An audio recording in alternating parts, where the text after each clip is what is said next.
Hey guys, this is Vaibhav Agarwal and welcome back to our YouTube channel Study Material.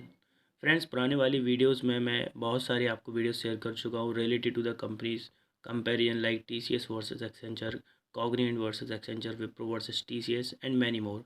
So friends, in today's video we are going to discuss the difference between EPAM versus Accenture.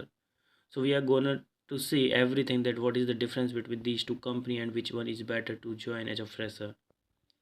Okay friends, so without wasting time, let's start this video. Okay friends, तो यहाँ पर पहले बात कर लेते हैं roles की कि ईपीएम कौन से रोल्स आपको प्रोवाइड करती है और एक्सेंचर वहीं पर आपको कौन कौन से रोल प्रोवाइड करती है। फ्रेंड्स, ईपीएम में केवल एक ही रोल प्रोवाइड होता है as a fresher and that is junior software engineer, but the profile can be different. So suppose you are from the .NET development side and Java development side. So your profile will be junior software engineer only. Roles can be different, right? But profile will be junior software engineer. It may be Java developer, .NET developer, Node.js, or test engineer, support, anything it can be, right? But the designation that you will get, that is the junior software engineer. If we talk about the Accenture, friends, then Accenture provide two roles as a fresher, that is the ASE and SE, that is Associate Software Engineer and Software Engineer. Okay friends, moving to the next slide, that is employees count. Friends, Accenture की बात करें तो Accenture में around 6 lakh plus employees अभी हैं और number of employees में continue increase होते जा रहे हैं और बहुत ही ज़्यादा इसमें हायरिंग होती है. वहीं ईपीएम सिस्टम की बात करें तो 40,000 प्लस एम्प्लॉय इसमें हैं. ओके फ्रेंड्स, यहाँ पर पैकेज की बात कर लेते हैं. तो पैकेज जो ईपीएम देती है आपको, जो मैंने बताया जूनियर सॉफ्टवेयर इंजीनियर, उसमें आपका रोल कुछ भी हो सकता है, लेकिन आपकी जो प्रोफाइल डिजिग्नेशन रहेगी that will be junior software engineer. और उसमें आपको 6 लाख का आपको LPA जो रहता है वो आपको पैकेज मिलता है and you will get in hand around 40 to 45 के पर मंथ. ओके फ्रेंड्स, वहीं पर एक्सेंचर की बात करें तो एक्सेंचर आपको दो रोल प्रोवाइड करती है, that I have already told, that is ASE associate software engineer and software engineer, that is SE role. If we talk about the package that they offer, then for the ASE role you will get 4.5 LPA and whereas for SE role you will get 6.5 LPA. Friends, in hand salary की बात करें तो Accenture आपको 27 से 28 हज़ार रुपये आपके account में क्रेडिट होगा हर मंथ, अगर आप ASE रोल्स के लिए हैं. अगर आप वहीं SE रोल के लिए आप सिलेक्ट हुए हैं एक्सेंचर में, then you will get around 45,000 per month. If we talk about the joining bonus, friends, then both the companies offer the joining bonus, EPAM system and Accenture as well. Okay friends, moving to the next slide. So friends, यहाँ पर extra benefits की बात करी तो extra benefits Accenture में अपन देखेंगे तो setup charges आपको मिल रहा है. Setup charges we can say the work from home charges आप कह सकते हैं. जैसे आप घर से काम करें तो फर्नीचर का आपको अराउंड 50,000 रुपीज़ आपको एक्सेंचर प्रोवाइड कर रही है कि आप वर्क फ्रॉम होम सेटअप कर सकें. फर्नीचर वगैरह, टेबल चेयर वगैरह, what ever you want two by you can buy, right. तो उसके बाद आपको मंथली इंटरनेट चार्जेस भी मिलते हैं और जो फिक्स नहीं है, मतलब जितना आपने यूटिलाइज़ किया उसको आपको बिल अपलोड करना पड़ेगा, वो आपको मिलेगा. और वहीं बात करें कॉग्निएंट की, तो कॉग्निएंट में मैं आपको यहाँ पर बता दे रहा हूँ, कॉग्निएंट आपको फिक्स इंटरनेट चार्जेस देती है per month work from home के लिए and that is around 1,800 rupees. EPM system की बात कर लेते हैं फ्रेंड्स, तो ईपीएम सिस्टम में मुझे कोई ऐसा बेनिफिट मिला नहीं कि वो सेटअप चार्जेस आपको देते हैं या फिर नहीं देते. तो यहाँ पर मैंने नो सच बेनिफिट्स लिखा हुआ है. और monthly internet charges I think they will provide you, right. So monthly internet charges आप यहाँ पर लिख सकते हैं कि आपको एक्सेंचर में मंथली इंटरनेट चार्जेस मिलता है. Okay friends, moving to the next slide. Training period की बात कर लेते हैं फ्रेंड्स. तो ट्रेनिंग पीरियड में अगर ईपीएम सिस्टम की आप बात करेंगे तो ईपीएम सिस्टम में या तो आपको फुल CTC की बेस पर आपको जो ट्रेनिंग पीरियड होती है उतना मिलेगा या फिर 15,000 पर मंथ आपको मिलेगा. और जो ट्रेनिंग पीरियड होता है फ्रेंड्स ईपीएम सिस्टम का, that will be around 3 to 5 month.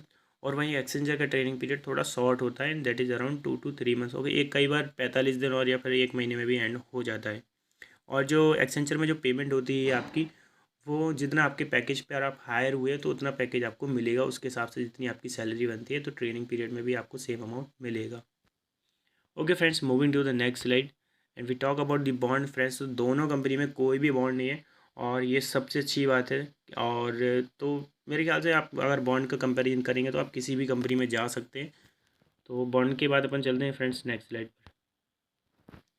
Friends, if we talk about the increment, तो एक्सेंचर में इंक्रीमेंट मैंने यहाँ पे लिखा है 5 to 15% and that is by mistake, but I guess it should be 10 to 25% because minimum I think they offer around 10%, 10 to 14%. और Accenture का hike अच्छा है, इतना मुझे पता है. तो यहाँ पे स्लाइड में थोड़ा सा मिस्टेक हो गया है, तो आप इसको हाइक अच्छा मान के चले कि एक्सेंचर में अच्छा हाइक मिलता है और मिनिमम आप 10 to 14% मान के चलेंगे, आपको 10 to 14% एवरी ईयर आपको मिलने वाला है. वहीं ईपीएम सिस्टम की बात करें तो ईपीएम सिस्टम का हाई कॉन्फिडेंशियल है और मैंने एक दो एम्प्लॉय से बात करी है। तो जो मेरे फ्रेंड्स वहाँ पर गए उनको अभी 1 साल नहीं हुआ है ईपीएम में, तो इसलिए उनको ज़्यादा इन्फॉर्मेशन नहीं है कि कितना मिलता है। तो मेरे ख्याल से इसमें भी अच्छा हाइक मिलता है। मैंने थोड़ा बहुत कोरा वगैरह पर रीड किया है इसके बारे में कि कितना हाइक मिलता है ईपीएम में। तो ईपीएम का हाइक भी मिनिमम 10% अराउंड होता है। तो हाइक के कंपैरिजन में अगर आप बात करेंगे तो दोनों सही है, लेकिन कॉन्फिडेंशियल है ईपीएम का, तो I would suggest to go for Accenture, right. Okay friends, moving to the next slide. Friends, work life balance की यहाँ पर बात करें तो वर्क लाइफ बैलेंस में दोनों कंपनी अच्छी है, लेकिन एक्सेंचर को मैं यहाँ पर बेटर मानता हूँ for the work life balance in comparison to the EPAM system, but I have rated here 7 out of 10 in both the companies. Okay friends, moving to the next slide. If we talk about the job security friends, then definitely Accenture is better for the job security.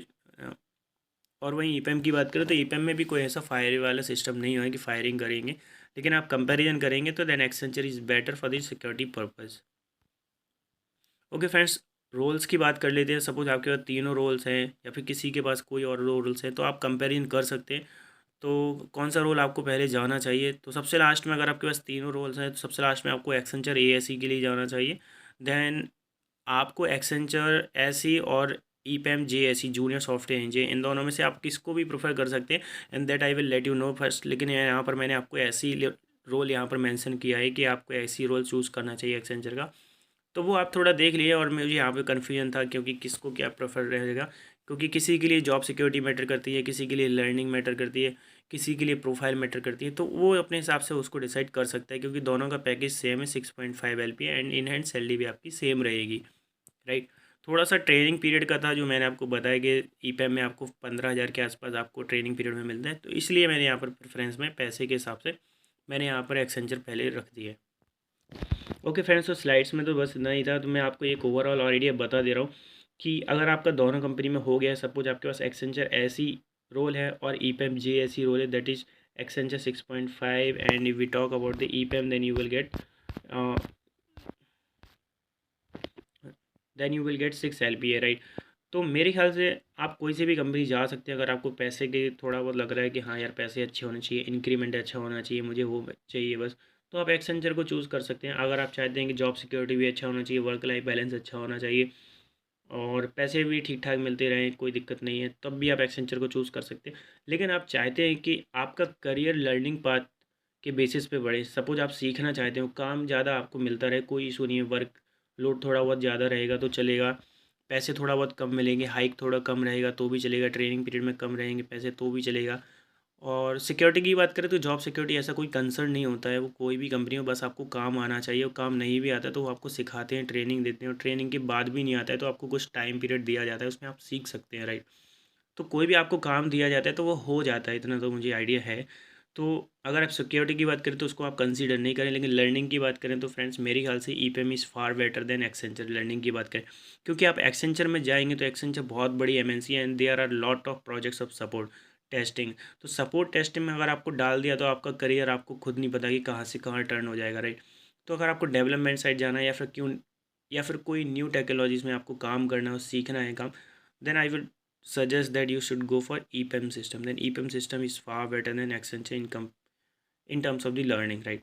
तो यहाँ पर friends मैंने आपको clear cut idea दे दिया है कि आपकी क्या प्रायोरिटीज़ है। जो आपकी प्रायोरिटीज़ है वो आप देख लीजिए, उस हिसाब से आपको चूज़ करनी है कंपनी, किस कंपनी में आपको जाना है। इसके बाद भी अगर आपको कोई डाउट लगता है तो कमेंट सेक्शन में ज़रूर उनको मेंशन करें, and we will try to answer each and every question. Thank you friends.